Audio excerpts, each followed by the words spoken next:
Gente, saiu no site da FIFA, o Inter tomou um novo transfer ban. O clube está proibido de contratar e registrar novos jogadores. Nesse vídeo aqui a gente vai falar sobre qual é a dívida que fez com que a FIFA punisse o Inter de novo. E mais, existe um temor no Beira-Rio de que novas punições possam acontecer já nos próximos dias. E tem um detalhamento importante sobre uma dessas dívidas e o valor, olha, vocês vão ver o valor, tá? Nós vamos falar sobre isso.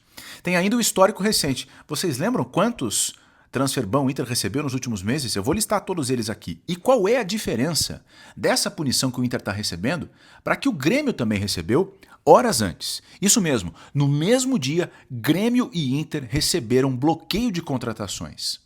E tudo isso a horas do primeiro Grenal das quartas de final da Copa do Brasil. Bom, se tu está chegando aqui pela primeira vez, seja muito bem-vindo. Meu nome é Jeremias Werneck. Pode te inscrever, ativar as notificações e bora pra cima. O Inter confirma que o transfer ban vem da contratação do Juninho. O zagueiro Juninho, ele veio da Dinamarca, do Midtjylland da Dinamarca, e a nota oficial do Inter diz o seguinte: o Esporte Clube Internacional informa que a medida recentemente noticiada está relacionada a uma pendência financeira decorrente da transferência do atleta Juninho, realizada junto ao Midtjylland. Em razão das dificuldades financeiras e das limitações de fluxo de caixa enfrentadas pelo clube, estamos trabalhando na busca de alternativas para a equalização e regularização da obrigação com a equipe dinamarquesa. Lembrando que o Juninho chegou ainda quando o Roger era o treinador do Inter e o Inter não quitou a transferência dele da Dinamarca aqui para o Brasil. Então tá posto, e é importante essa informação e essa nota do Inter, porque no site da FIFA só aparece o nome do clube e o período da punição. Então o nome do Inter aparece, mas não aparece a origem. Agora o Inter confirma que a origem é a transferência do Juninho. E o Inter está punido por 3 janelas. Se o Inter não quitar essa dívida com o time da Dinamarca, não pode registrar jogadores por 3 janelas. Ou seja, ainda nessa, que termina no dia 11 de setembro aqui no Brasil, a janela do final do ano e mais uma janela em 2027. A ver qual é o calendário que a CBF vai colocar para essa janela internacional. Se ela vai ser só em julho ou se tem uma janelinha ainda no meio do caminho. Possivelmente é uma janela em julho, tá? Então a gente está falando da reta final dessa janela, da janela do final do ano, onde se monta o elenco, e da janela da metade de 2027. Bom, a informação que a gente tem, mesmo que não tenha um número preciso, é que não é uma dívida astronômica, mas o Inter enfrenta enormes dificuldades. Tanto é que existe um temor muito grande no Beira-Rio, com as pessoas que eu falei, de que novas punições aconteçam nos próximos dias. E aqui a gente já começa a listar casos que são públicos. E tem mais aqueles que ainda não vieram à tona, né? Casos públicos que todo mundo já sabe no noticiário. O Racing Clube de Avellaneda da Argentina, por exemplo, está cobrando o Inter há muito tempo pela transferência do Carboneiro. O Carboneiro primeiro veio por empréstimo e depois o Inter comprou o Carboneiro. O Inter fez 2 acordos com o Racing. O primeiro, $400 mil pelo empréstimo do Carboneiro, e o Inter não quitou isso ainda, e mais a transferência definitiva, no valor de $3.600.000, que o Inter também não quitou porque é parcelado. Então o Racing está levando isso adiante e existe um grande temor no Beira-Rio, inclusive as pessoas quando souberam no transfer pelo site da FIFA imaginaram que poderia ser o Carboneiro, não é. Né? Como a gente viu, é do negócio do Juninho. Então, o Carboneiro é um dos negócios que pode ter uma nova punição. E o outro negócio que pode ter uma punição, e esse aqui merece a atenção de todo mundo pelo dinheiro envolvido. O dinheiro é muito pouco, tá? Vamos lá. É um negócio envolvendo o Benjamin Arrin, o volante ganês. Ele veio de um clube de Gana chamado Dansoman Wise. E o Inter contratou ele dividindo em 4 parcelas de 17.500 euros, totalizando 70 mil euros, que dá 400 mil reais. O clube ganês já acionou a FIFA, a informação é do repórter Bruno Flores, meu parceiro do projeto Aquela Live, de segunda a sexta-feira aqui no YouTube, ele tem canal no YouTube também, fenômeno de apuração, e o Bruno Flores falou com o presidente do clube ganês, que disse a ele que sim, o clube acionou o Inter na FIFA e o Inter tem até 9 de setembro para pagar 400 mil reais pela contratação do Benjamin Arrin. Se não, vem aí mais um transfer ban por 400 mil reais.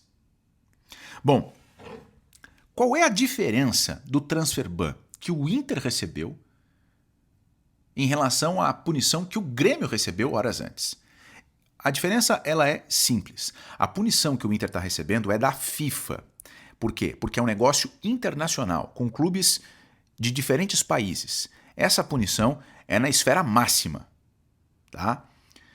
E a punição que o Grêmio recebeu é uma punição preventiva, um bloqueio preventivo da Agência Nacional de Regulação e Sustentabilidade do Futebol, a agência de fair play aqui do Brasil. Por quê? Porque o Grêmio entrou com um plano de pagamento coletivo para mais de 20 credores, numa dívida que soma mais de 16 milhões de reais. O Grêmio apresentou isso, dizendo: quero pagar os 16 milhões de reais em 60 vezes. E como parte desse processo, para ter o plano aprovado, fica bloqueada a contratação de novos jogadores. O Grêmio, se quiser, ainda pode submeter a contratação a uma análise dessa comissão, dessa agência, para ela liberar ou não.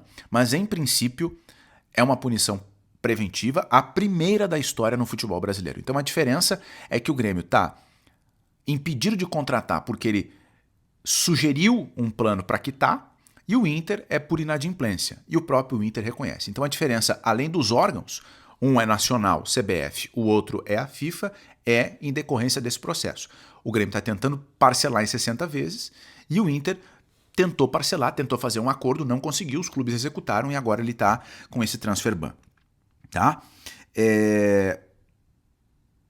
Essas dívidas podem acelerar a saída do Carboneiro. A informação é que o Krasnodar da Rússia tem interesse no Carboneiro. Aliás, né, eu fui pesquisar quantos transfer ban o Inter recebeu nos últimos meses.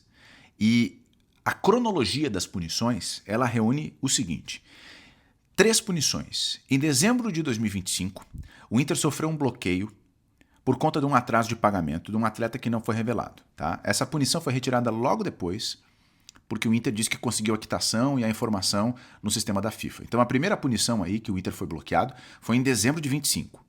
Em março de 26, a FIFA aplicou uma outra punição, um outro transfer ban, por conta da dívida com o Krasnodar, 750 mil euros. Última parcela da compra do Wanderson, que agora está no Cruzeiro. O Inter, durante muito tempo, ficou com a punição e alegava que tinha problema de operação ao quitar o negócio com os russos. Por conta do conflito Rússia e Ucrânia, nem todos os bancos operavam, então muitos bancos não faziam o pagamento para o Krasnodar. O Inter disse que esperou a FIFA determinar um banco para que ele pudesse depositar o dinheiro para o Krasnodar. Tá? Então, em março de 26, a gente chegou à segunda punição. E agora, em agosto, essa terceira punição, que é aplicada por conta do Juninho, que veio da Dinamarca. Tá? Então, em pouco mais de 6 meses, em 9 meses, tem 3 punições aqui da FIFA ao Inter. A que durou mais tempo foi a do Krasnodar com o Wanderson. Vamos acompanhar cenas dos próximos capítulos. Se ficou com uma dúvida, senta o dedo nos comentários. Obrigado pela presença, por assistir o vídeo. Um grande abraço, até a próxima. Tchau.